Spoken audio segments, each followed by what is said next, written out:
I recording? Okay. I will just be spitballing the Star Wars series. And it's not series. I don't know why I said series. Oh god, I'm gonna get killed for that. Fake dating, age gap, academia.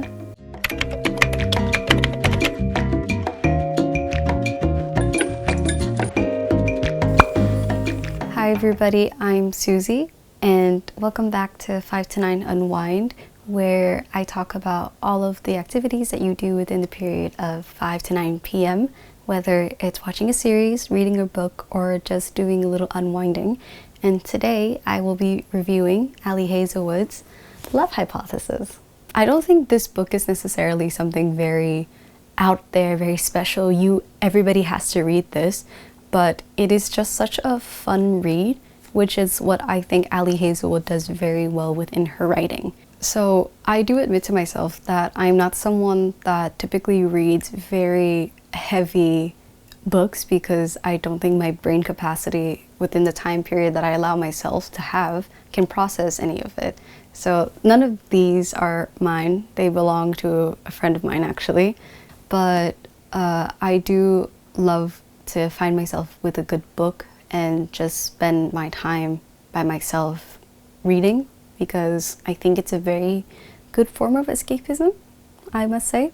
So from that, I will be talking a little bit about the book itself, some pros and cons about it, and just the reason why I think it's a fun read, specifically for me. However, a disclaimer for anyone that hasn't read the book yet, it is a book that contains some spicy, PG-16 content. So if you don't like reading anything like that, I wouldn't recommend this book to you, or anything that Hazelwood has written that I've read, the Love Hypothetically being another one of them, because it's a very hit or miss with people, and if you know that you don't enjoy this type of content within the book, then I think it's just simply not for you.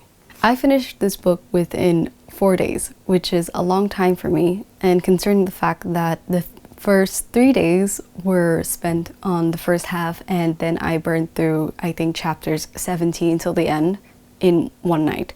I stayed up until 4 a.m. to read this book, and I think that's just a testament to how much I liked it.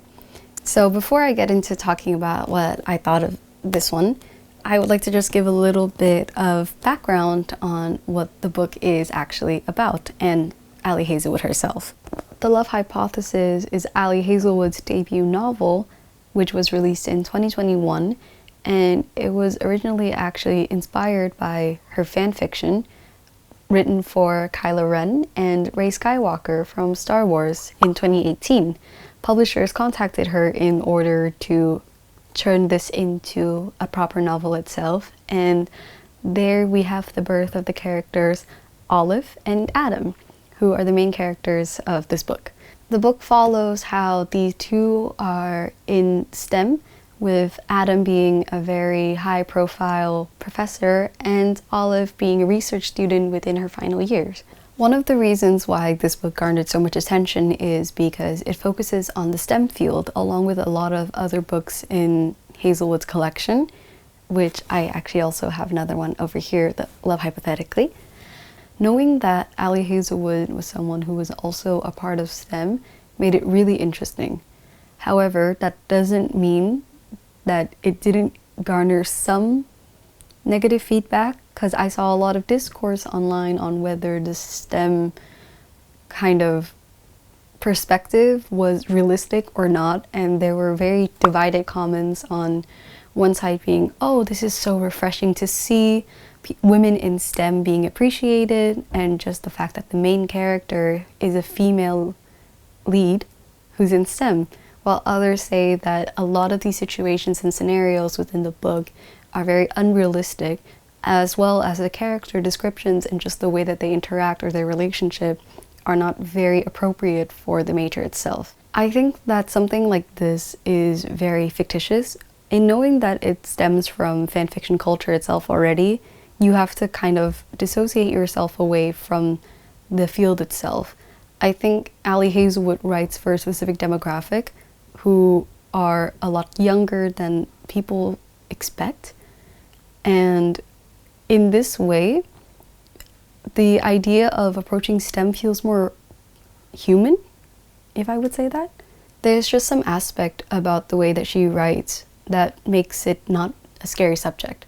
And by the scary subject, I mean STEM in general, because I'm an art student, and every time I hear someone doing anything within STEM, I get very intimidated by it. And this is, I think, the first time that I read something that made it feel like a very humanistic aspect of life. I feel like the character dynamic and relationship between Adam and Olive wasn't something that was very hard to read through. And what I mean by hard to read through is there wasn't a lot of conflict, there wasn't a lot of misunderstanding. Just in general, the characters were very rounded in a sense that they had purpose.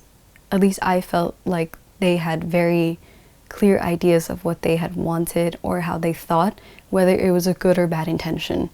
Olive is someone that is very doubtful of herself, and I don't think it really went away throughout the whole book reading it, which is something that I really appreciated because it's not a quality that someone checks off very easily just because they get into a relationship.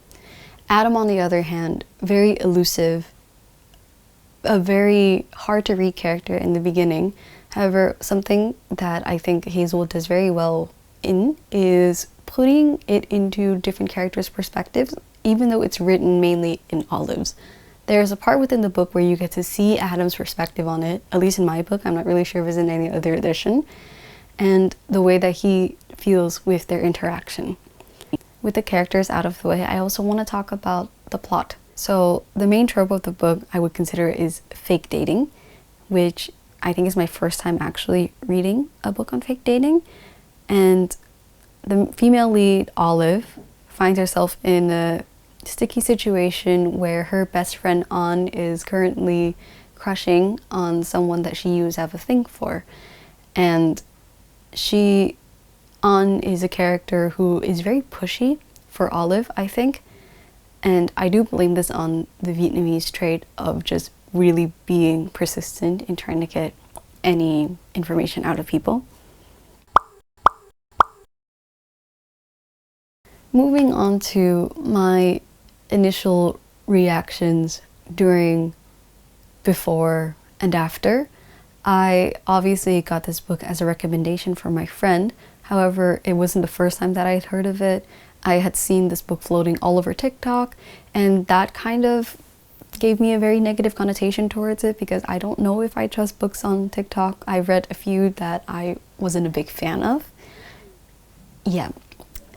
And so I was a little bit skeptical, but it was also on discount and I had always wanted to read it. So I thought, why not? And oh my God, I could not put this book down when I started it. There's just a way that the writing was so easy to digest, and that might just be on me, but I love when I can read something that makes me want to continue. This is what I think people consider a page turner, which I thought this book was very much for me.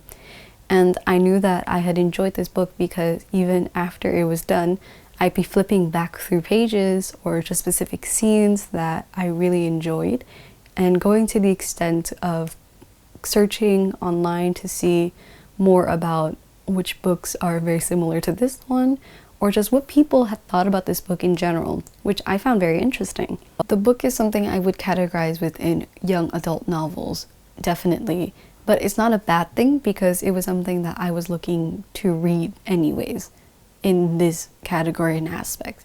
And I think it does really well on delivering what it tries to say and getting it to you in a way that feels like you have butterflies in your stomach. And of course, with the whole online debacle on whether this was something that was realistic and authentic, I would just like to think that it's not. And I said it before as well. Was it realistic? No. Was it really a good representation of STEM? I'm not very sure. But does it do its job in delivering the main plot line and romance to you? Yes. And I think that is the main essence of what Hazelwood does within her writings and her books. This doesn't make it the perfect book in itself, of course, because I also found that some of the scenes were a little bit cringy, as well as very unrealistic, to the point where this can never happen within a professional setting. I'm referring specifically to the scene at the conference where there were no seats left, and due to her friends pushing, she goes and sits on Adam's lap in front of their peers and their co-workers, which for me, I found that incredibly unrealistic for it to happen. But then again, I signed myself up to read a fiction that was based on STEM majors, and I think people who read it just have to subject themselves to remembering that in fiction, it's fiction. There's a fine line between what could be realistic and what couldn't be, and just focusing on the emotional appeal to it, I think, is what makes the book have its specific charm. To wrap it all up, I think I will be giving the book some ratings, and we're starting with the characters. I would give it a 4 out of 5. Moving on to the plot, I think it would be a 3.5 out of 5 for me. Spicy warning, which is a category in itself, would be a 2 out of 5, and I think my overall would be 3.5 out of 5, because all in all, it's not the perfect book. There is so much potential within it that I think could be discovered, whether it's the way that the characters are with each other, because I think there is some moments where they lack a little bit of communication, and also along with what I mentioned earlier about the very questionable, cringy scenes. But it is a page turner, and I can't deny that I really enjoyed the reading experience, and it's definitely a book that I will pick up again whenever I feel like I need to read something that puts me into a very good mood. I loved the book not because it only captured some very cute, wholesome moments between two characters that are also very cute and wholesome. It's also a book that was very entertaining to read, and something that was easy, which I think is very perfect for a downtime read where it's not going to get you too stressed or tired, or you have to put it down just to kind of process what you just seen or read, which I think makes the reading experience very fun as a whole. And I applaud Ali Hazelwood for delivering this every single time she writes one of her books. Thank you for listening to me and watching the video, and hope to see you soon.